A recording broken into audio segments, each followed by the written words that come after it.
সুপ্রিয় দর্শক, আসসালামু আলাইকুম। আপনাদের সকলকে স্বাগতম জানাই আমার লার্নিং আই চ্যানেলে। লার্নিং আই চ্যানেলের বাংলা ভাষার সাতকাহন এর দ্বিতীয় পর্বে আপনাদের সকলকে জানাই স্বাগতম।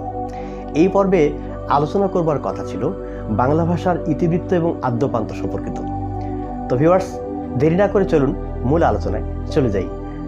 সুপ্রিয় দর্শক, বাংলা ভাষার উৎপত্তি হয়েছে ইন্দো ইউরোপীয় ভাষা থেকে।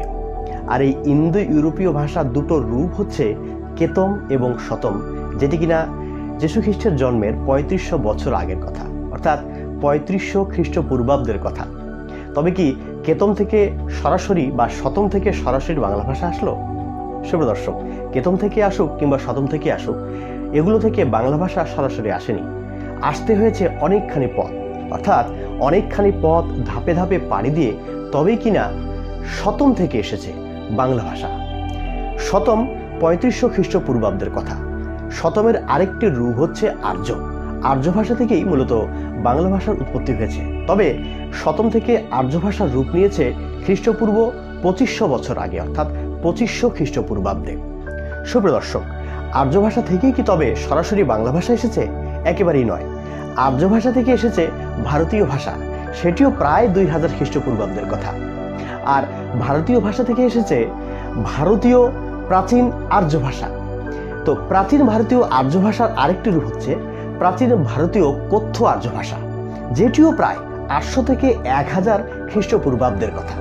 সুপ্রিয় দর্শক, তারপর আমরা যে রূপটি পাই সেটি হচ্ছে প্রাচীন ভারতীয় কথ্য আর্য ভাষার পরবর্তী রূপ প্রাচীন প্রাচ্য ভাষা।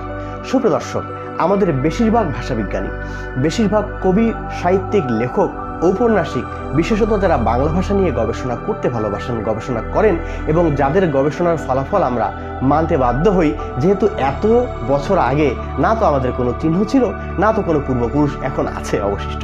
সুপ্রিয় দর্শক, যার জন্য আমাদের ভাষাবিজ্ঞানীদের মতামতের উপর আমাদের ভরসা করতেই হয়। তো বেশিরভাগ ভাষাবিজ্ঞানী একমত পোষণ করেছেন যে প্রাচীন প্রাচ্য ভাষা থেকেই মূলত বাংলা ভাষার উৎপত্তি হয়েছে। বিশেষত আমাদের দুই মহান ভাষাতাত্ত্বিক, একটি হচ্ছে এপার বাংলার ডক্টর মোহাম্মদ শহীদুল্লাহ, আরেকজন ওপার বাংলার ডক্টর সুনীতি কুমার চট্টোপাধ্যায়। তারা দুজনেই একমত পোষণ করেছেন প্রাচীন প্রাচ্য থেকেই মূলত বাংলা ভাষার উৎপত্তি হয়েছে, তবে যীশু খ্রিস্টের জন্মের 200 বছর আগের কথা। এ তো গেল যীশু খ্রিস্টের জন্মের পূর্বের কথা। এবার যদি যীশু খ্রিস্টের জন্মের পরের অংশে আসি, অর্থাৎ খ্রিস্টাব্দের কথা আসি, তাহলে আমরা কি কি পাই? প্রাচীন প্রাচ্যকে আমরা 5টি রূপে রূপান্তর হতে দেখি, যার মাধ্যমে আমরা 5 ধরনের 5টি গুরুত্বপূর্ণ ভাষা পেয়েছি। যার একটি হচ্ছে প্রাচীন সিংহলি, আরেকটি হচ্ছে মহারাষ্ট্রীয় প্রাকৃত, আরেকটি হচ্ছে অর্ধ মাগধী প্রাকৃত, আরেকটি হচ্ছে মাগধী প্রাকৃত, আরেকটি হচ্ছে গৌড়ীয় প্রাকৃত। এই 5টি ভাষার মধ্য থেকেই যে কোনো একটি ফরম্যাট বা যে কোনো একটি অংশ থেকেই মূলত বাংলা ভাষা এসেছে। তাহলে প্রথম 3টি অংশ কি কি? প্রাচীন সিংহলি, মহারাষ্ট্রীয় প্রাকৃত এবং অর্ধ মাগধী প্রাকৃতর কোনো অংশ থেকেই বাংলা ভাষা আসেনি। এই মর্মে উপনীত হয়েছেন দুজন মহান ভাষাতাত্ত্বিক। একজন হলেন ডক্টর মোহাম্মদ শহীদুল্লাহ, যিনি কিনা এপার বাংলার, ওপার বাংলার ডক্টর সুনীতি কুমার চট্টোপাধ্যায়। তবে বিপত্তি ঘটে তখনই যখন বাকি দুটো অংশ দেখা দেয়। বাকি দুটো অংশ হচ্ছে একটি মাগধী প্রাকৃত, আরেকটি হচ্ছে গৌড়ীয় প্রাকৃত। ডক্টর মোহাম্মদ শহীদুল্লাহর মতে মাগধী প্রাকৃত থেকেই বাংলা ভাষা এসেছে, কিন্তু ডক্টর সুনীতি কুমার চট্টোপাধ্যায় মতামত দিয়েছেন যে মাগধী প্রাকৃত নয়, গৌড়ী প্রাকৃত থেকেই মূলত বাংলা ভাষার উৎপত্তি হয়েছে। যেহেতু বেশিরভাগ বিজ্ঞানী মতামত দিয়েছেন ডক্টর সুনীতি কুমার চট্টোপাধ্যায়ের সঙ্গে, সুতরাং আমাদেরকেও তার সঙ্গে একমত পোষণ করতে হচ্ছে। তো ধরে নিলাম মাগধী প্রাকৃত থেকেও কিছু কিছু শব্দ বা কিছু কিছু ভাষার অংশ এসেছে, কিন্তু আমাদেরকে এটি মানতে হবে যে ডক্টর সুনীতি কুমার চট্টোপাধ্যায় বলেছেন যে গৌড়ীয় প্রাকৃত থেকে বাংলা ভাষার উৎপত্তি হয়েছে। তো আমরা ধরে নিলাম তার কথাই সঠিক। তবে কি গৌড়ীয় প্রাকৃত থেকে সরাসরি বাংলা ভাষার উৎপত্তি হয়েছে? আর গৌড়ীয় প্রাকৃত থেকে যদি বাংলা ভাষার উৎপত্তি হয়ে থাকে, তবে সেটি কত বছর আগের কথা? সুপ্রিয় দর্শক, সেটিও কিন্তু অনেক দিন আগের কথা, অর্থাৎ খ্রিস্টপূর্ব 200 বছর আগের কথা। তো যেহেতু এতদিন আগের কথা, সুতরাং গৌড়ীয় প্রাকৃত থেকেও সরাসরি বাংলা ভাষা আসেনি। গৌড়ীয় প্রাকৃত ভেঙে গিয়ে একটি রূপ নেয় যার নাম হলো গৌড়ীয় অপভ্রংশ। গৌড়ীয় অপভ্রংশ গৌড়ীয় প্রাকৃতের ভাঙা একটি রূপ, যার মাধ্যমে আমরা তিনটি মহান ভাষা পাই। একটি হচ্ছে বিহারি, আরেকটি হচ্ছে প্রাচীন উড়িয়া, আরেকটি হচ্ছে বঙ্গকামরূপী। বিহারি, প্রাচীন উড়িয়া এবং বঙ্গকামরূপীর মধ্য থেকে বঙ্গকামরূপী থেকেই বাংলা ভাষার উদ্ভব হয়েছে, এই মর্মে আমরা উপনীত হই ডক্টর সুনীতি কুমার চট্টোপাধ্যায়ের মতামতের উপর ভিত্তি করে। আর ডক্টর সুনীতি কুমার চট্টোপাধ্যায়ের মতামতের উপর ভিত্তি করেই বাংলার যারা ভাষাবিজ্ঞানী এবং ভাষাতাত্ত্বিক তারা একই মত পোষণ করেছেন।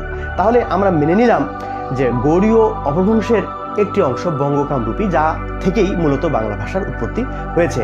তবে কি গৌড়ীয় প্রাকৃতের এই অংশ যেটি কিনা বঙ্গকামরূপী, সেখান থেকে সরাসরি বাংলা ভাষা এসেছে? সুপ্রিয় দর্শক, ব্যাপারটি এমন নয়।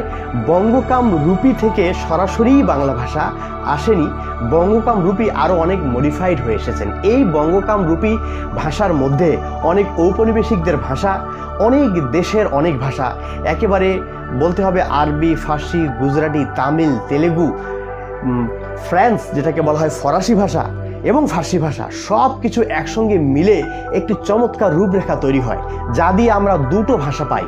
একটি হচ্ছে আসামিয়া, আর একটি হচ্ছে আপনার আমার সবার প্রিয়, আমাদের মুখের ভাষা, আমার মায়ের ভাষা, দেশের ভাষা, জাতির ভাষা, গর্বের ভাষা, ভালোবাসা, বাংলা ভাষা। সুপ্রিয় দর্শক, বঙ্গকামরূপীর মধ্যে অনেক শব্দের মিশ্রণ ঘটিয়ে দুটো ভাষা পাওয়া যায়, একটি হচ্ছে আসামিয়া আর একটি হচ্ছে বাংলা। সুতরাং বলা যায় আসামিয়া এবং বাংলা ভাষার মধ্যে অনেক সাদৃশ্য রয়েছে, যদিও শব্দচয়নের উচ্চারণগত সামান্য কিছু পার্থক্য রয়েছে, যার জন্য আলাদা ভাষা হয়েছে আসামিয়া এবং বাংলা। তবে ভাষা দুটোর মধ্যে অনেকটা সিমিলারিটি রয়েছে। সুপ্রিয় দর্শক, এই হচ্ছে বাংলা ভাষার ইতিবৃত্ত এবং আদ্যপ্রান্ত। তো আমরা জানলাম। সুপ্রিয় দর্শক, আপনাদের মহামূল্যবান মতামত থাকলে আপনারা রিসার্চ করুন এবং আমার কমেন্ট বক্সে আরও যদি এ সংক্রান্ত কোনো তথ্য আপনাদের জানা থাকে, যেটি কিনা আমাদের আরও ক্লিয়ারিফাই করে কিভাবে বাংলা ভাষার উৎপত্তি হয়েছে এবং আদ্যপ্রান্ত সম্পর্কে আমরা আরও কীভাবে ক্লিয়ারিফাই হতে পারি, এই সম্পর্কে আপনাদের মতামত আমি আশা করছি। সুপ্রিয় দর্শক, আগামী পর্বে অর্থাৎ বাংলা ভাষার সাতকাহনের তৃতীয় পর্বে বাংলা ভাষা ও সাহিত্যের আদি নিদর্শন চর্যাপদ কি করে হলো এবং চর্যাপদ মূলত কি, কোথা থেকে আসলো এবং চর্যাপদ দ্বারা কিভাবে বাংলা ভাষা ও সাহিত্য উপকৃত হলো, এই সংক্রান্ত তথ্য নিয়ে আমরা একটা রিসার্চ করব এবং একটি সুন্দর এপিসোড হবে এটি আমি আশা করি। এবং পরবর্তী এপিসোড আপনারা দেখবেন এই প্রত্যাশায়। ভালো থাকবেন, সুস্থ থাকবেন। করোনা থেকে মুক্তি পেতে অবশ্যই সর্বোচ্চভাবে স্বাস্থ্যবিধি মেনে চলুন। আল্লাহ হাফেজ।